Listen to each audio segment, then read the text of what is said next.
Good morrow to you, and welcome to the Baron's News Desk, covering the latest happenings and goings-on in the world of tabletop card gaming.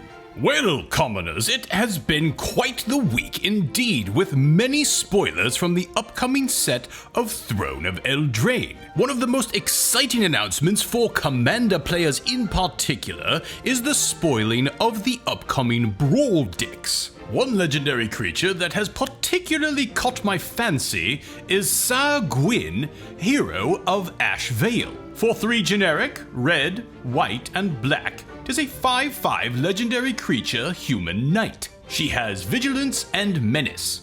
Whenever an equipped creature you control attacks, you draw a card and lose 1 life. And the best part, equipment you control have equip knight 0.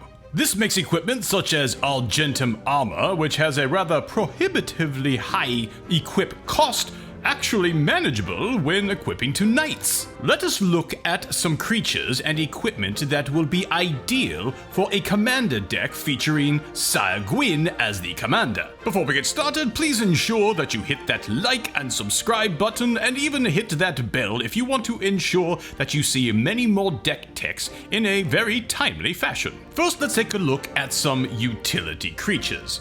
Danitha Capuchin has First Strike, Vigilance, and Lifelink, all amazing, and of course she's a knight, so the equip cost to her will be 0. But she also makes aura and equipment spells you cast cost 1 generic less to cast. And you'll notice it does not say that the minimum is 1. Sometimes these cost reduction cards will say it cannot be reduced past 1, but if we have an equipment that costs 1, it is now free to cast. Pure Steel Paladin is also a knight and has the text of whenever an equipment enters the battlefield under your control, you may draw a card. Not even cast, it says when enters the battlefield. You could use a card such as Sun Titan to bring back one of your equipment from the graveyard, and you will still get this draw trigger. And it has the metal craft of equipment you have equip 0 as long as you control 3 or more artifacts. Therefore, the Pure Steel Paladin can start to equip your equipment before Syr Gwyn actually enters the battlefield. And we have Stonehaven Outfitter, which is not a knight, which we must point out, but does have some rather relevant text. Equipped creatures you control get +1/+1, and whenever an equipped creature you control dies, draw a card. This will give us a bit of insurance against any type of Wrath of God effects and allow us to bounce back rather quickly. Now let's look at some creatures that absolutely beg to have equipment attached to them.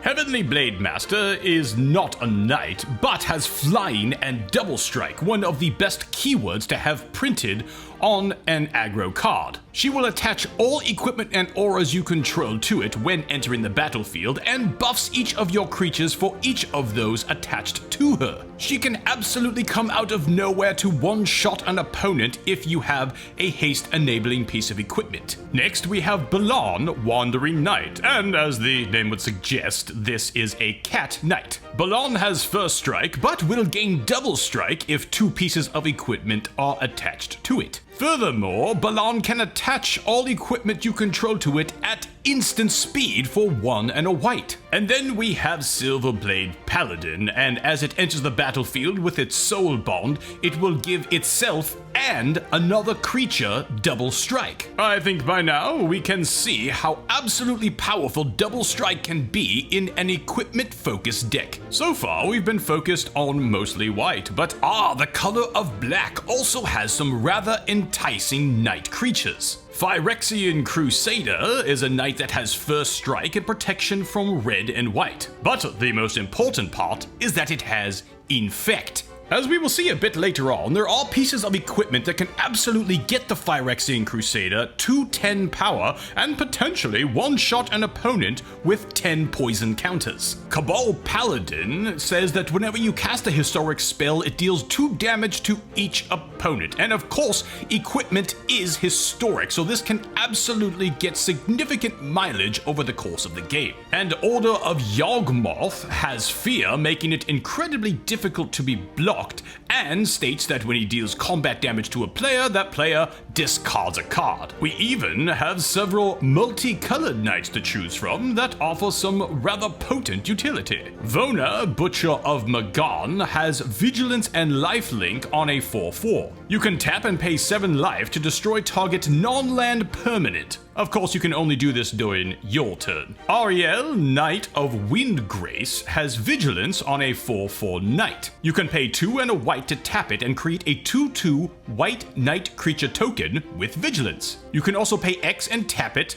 to tap X untapped Knights you control to destroy target creature with power X or less. And Arvad the Cursed, which is a 3/3 vampire knight with Death Touch and Life Link. He also grants all other legendary creatures you control +2/+2. And as we've seen so far, there are plenty of legendary creatures in this deck that will benefit from this buff. Let's top this off with some creatures that are able to tutor for equipment that we need so desperately. I believe everybody knows Stoneforge Mystic at this point. It's good, it's expensive. If you have it, you use it. Let's move on. Stonehewer Giant will allow you to pay 1 and a white and tap it to search your library for an equipment, but it does not have haste. Therefore, we must ensure that we have something like Lightning Greaves on the board and able to use it the turn he comes into play. And finally, we have Godo Bandit Warlord that will search for an equipment when he enters the battlefield and has the potential to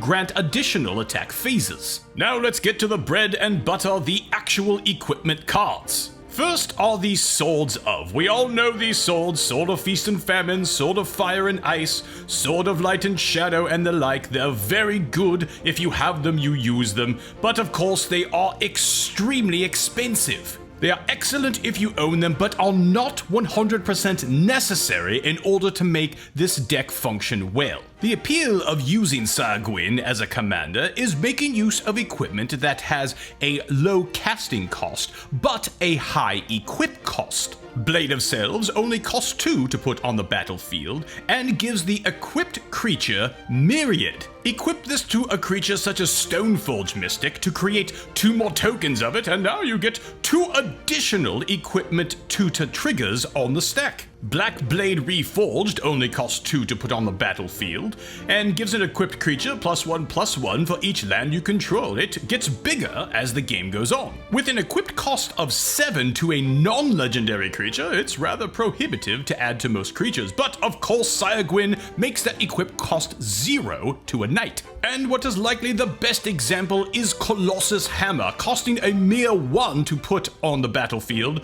but costs 8 to equip normally. Remember that Phyrexian Crusader we talked about earlier? Well, for 1 mana, here's a simple, easy way to get it up to at least 10 power to deal those 10 poison counters to a player. Now let's look at some equipment that has a bit more utility outside of combat. Sunforger has long been a crown jewel of Boros decks, and is even better in this deck considering now you get to pay that equip cost for 0, essentially just paying a red and a white to repeatedly unattach Sunforger and tutor your library for an instant. Helm of the Host is an incredibly powerful piece of equipment, but normally has an extremely prohibitive equipped cost of 5. As previously mentioned, there are many legendary creatures in this deck, and certainly we would like to have multiple copies of them if possible. And one of my absolute favorite pieces of equipment in this deck is Heartseeker. The equipped creature gets +2/+1 and has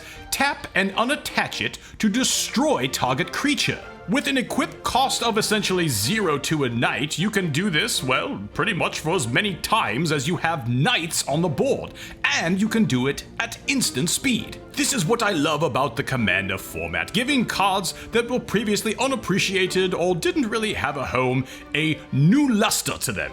And finally, I've included a few more ways that you can tutor your library for this excellent equipment. Steel Shaper's Gift is absolutely one of the best cards to tutor for equipment, as is Open the Armory, only costing 1 generic additional to Steel Shapers. Quest for the Holy Relic is not quite the auto-include that the other two cards are, but if you do find you are having difficulty getting enough equipment on the board, this is one to consider. And as always, I am a man of the people and would absolutely adore to know your thoughts. Are there any other knights, creatures, equipment, or artifacts that you believe synergize especially well with Syr Gwyn? Be sure to like and subscribe, and view many of my entertaining and informative videos here on Arista Cards. Until next time, cheers!